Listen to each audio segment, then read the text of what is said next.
பிரியங்களுக்கும் மதிப்பிற்கும் உரிய நல்ல யோகம் இணையதள அன்பர்களுக்கு உங்கள் அன்பு ஜோதிடர் வேதா கோபாலனின் பணிவான வணக்கங்கள். குரு வக்ரம், அதிசாரம், வக்ர நிவர்த்தி இதெல்லாம் பற்றி இன்றைக்கு பேச போகிறோம். இதனால் எந்தெந்த ராசிக்கு என்னென்ன பலன் இருக்க போகிறது, எத்தனை நாள் இந்த வக்ர நிவர்த்தி, அதிசாரம் இதெல்லாம் இருக்க போகிறது அப்படின்னு இப்போ பார்க்க போகிறோம். இந்த அதிசாரம் அப்படின்னா முன்னோக்கி போகுதல். அதாவது தற்போது மிதுனத்தில் குரு பகவான் இருக்கிறார். அவர் அதிசாரமாக ஒரு சில நாட்கள் முன்னாடியே அவர் முன்னோக்கி நகர்ந்து கடக ராசிக்கு போய்விட்டார். இன்னும் சில நாட்கள் கழிச்சு டிசம்பர் மாதம் 21ஆம் தேதி, அதாவது மார்கழி மாதம் 6ஆம் தேதி அன்றைக்கு அவர் திருப்பியும் கடகத்திலிருந்து மிதுனத்துக்கு வந்துட போறாரு. இது ஒரு சின்ன குழந்தை விளையாட்டு மாதிரி. குரு பகவானுக்கும் சனி பகவானுக்கும் இந்த வக்ர நிவர்த்தி, அதிசாரம் இதெல்லாம் ஒரு விளையாட்டு போல நிகழும். இது பல வகையில் எல்லாருக்குமே நன்மை கூட கிடைக்கும் இதனால. அதாவது யாருக்காவது அந்த குரு பயிற்சி கொஞ்சம் அட்வர்ஸ் பலனா, கொஞ்சம் அதிக நற்பலன் தராமல் இருந்தால் இந்த வக்ர நிவர்த்தி, அதிசாரம் எல்லாமே நல்ல பலனை கொடுக்க ஆரம்பிச்சிடும். அந்த கொஞ்ச நாட்களுக்காவது ஒரு ரிலீஃபை கொடுக்கும்.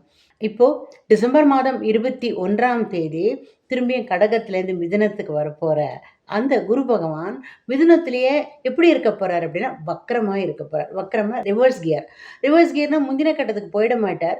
முந்தின கட்டம் நோக்கி திரும்பி அமர்தல்.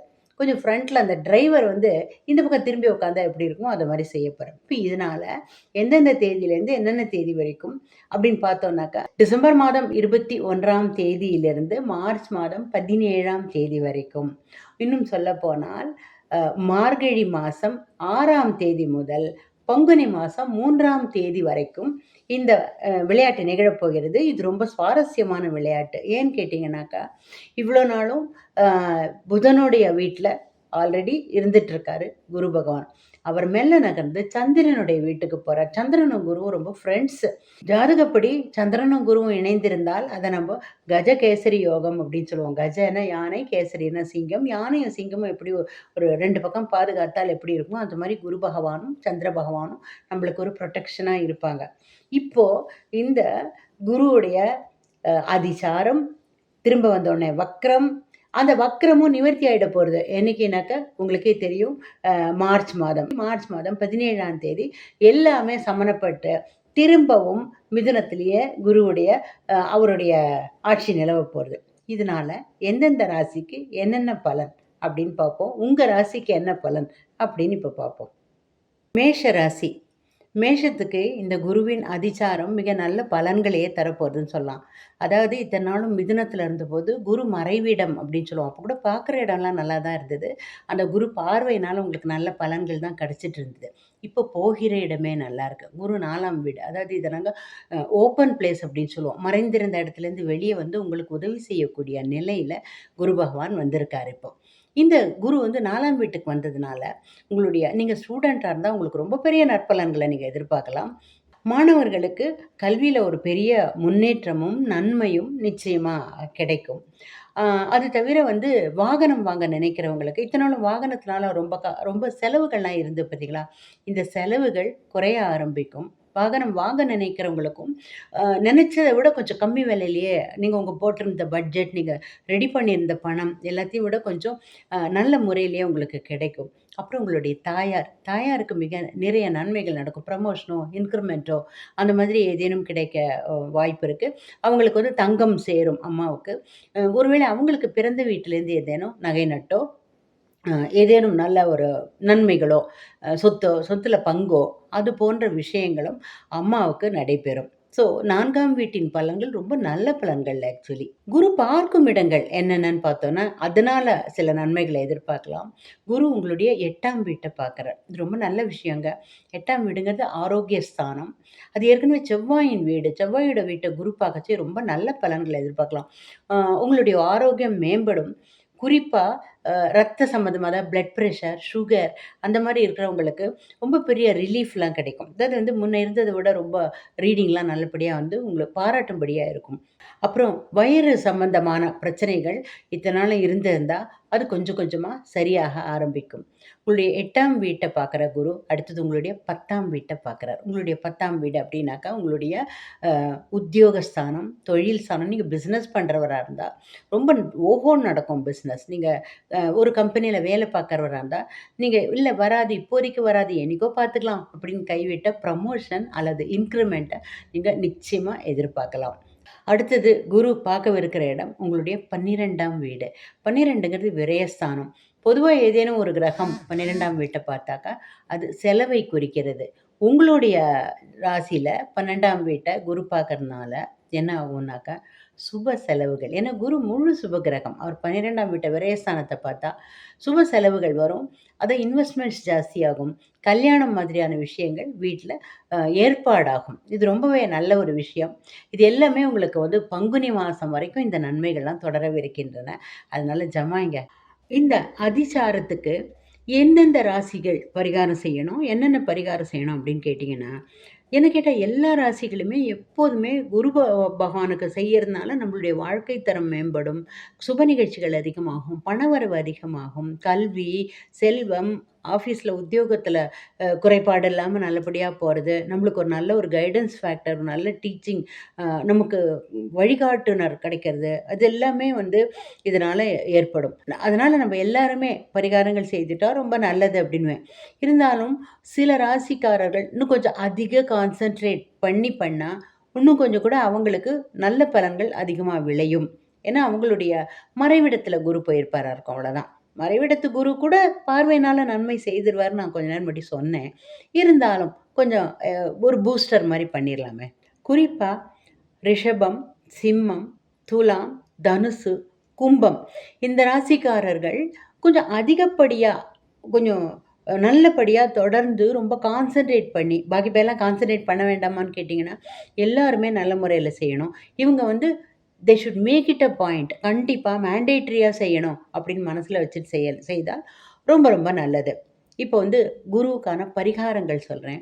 குரு அப்படின்னாலே உங்களுக்கே தெரியும். குருவாயூரப்பன், தக்ஷணாமூர்த்தி, மகா பெரியவா, ராகவேந்திர சுவாமி, சாய்பாபா, இன்னும் நீங்க வந்து வைணவ சம்பிரதாயத்தில ஆச்சாரியர்கள், ஜீயர்கள், சைவத்தில பார்த்தீங்கன்னாக்கா, நீங்க வந்து ஒரு வேளை சிருங்கேரி மடமோ, இல்ல காஞ்சி மடமோ, எந்த மடமானாலும், இல்லாட்டி குருஜி அப்படின்னு நீங்க யாரையானா ஒரு சில குரு குரு வச்சிருப்பாங்க இல்லையா? சில பேர் குருஜின்னு சில அமைப்புகளுக்கு போவாங்களா இருக்கும். அந்த மாரி இருக்கிறவங்க எல்லாருமே, இப்போ இந்த நான் சொன்னேன் இல்லையா? இந்த தெய்வங்களுக்கெல்லாம் நீங்க கோவிலுக்கு போறதோ, அர்ச்சனை பண்றதோ, அபிஷேகம் பண்ணுறதோ, இப்போ வந்து உதாரணத்துக்கு நீங்க வந்து குருவாயூரே போக முடியும்னா, வெல் அண்ட் குட். குருவாயூர் போயிட்டு வாங்க. இல்லாட்டி உங்களுக்கு லோக்கல்லயே குருவாயூரப்பன் கோவில் எதுவும் இருந்ததுனாக்கா, அந்த கோவிலுக்கு போகலாம். குருவாயூரப்பனுக்கு நீங்க வியாழக்கிழமையில போனா இன்னுமே விசேஷம். வாழைப்பழம் அதான் மஞ்சள் நிற பழங்கள், மஞ்சள் நிற பூக்கள் இத ஆஃபர் பண்ணலாம். மஞ்சள் நிற பிரசாதம் செய்வாங்கனாக்கா, அதுக்கு பணம் கட்டலாம். குருவாயூரப்பன் கோயில்லலாம் நம்ம கொண்டு போற பிரசாதத்த அவங்க ஏற்க மாட்டாங்க. அவங்களே பணம் கட்டினா செய்வாங்க. சில பேர் துலாபாரம் எதுவும் குடுக்கணும்னு ரொம்ப நாளா நெனச்சிட்டு இருந்தீங்கனாக்கா, அந்த துலாபாரத்துக்கு நீங்க வந்து ஏதேனும் ஏற்பாடு செய்யலாம். லோக்கல் குருவாயூரப்பன் கோவில்லயே எந்தெந்த வகையான பரிகாரம் விளக்கேத்தலாம். நெய் விளக்கேத்தலாம். நெய் விளக்குங்கிறது ரொம்ப பெஸ்ட்டான குரு பிரீத்தி.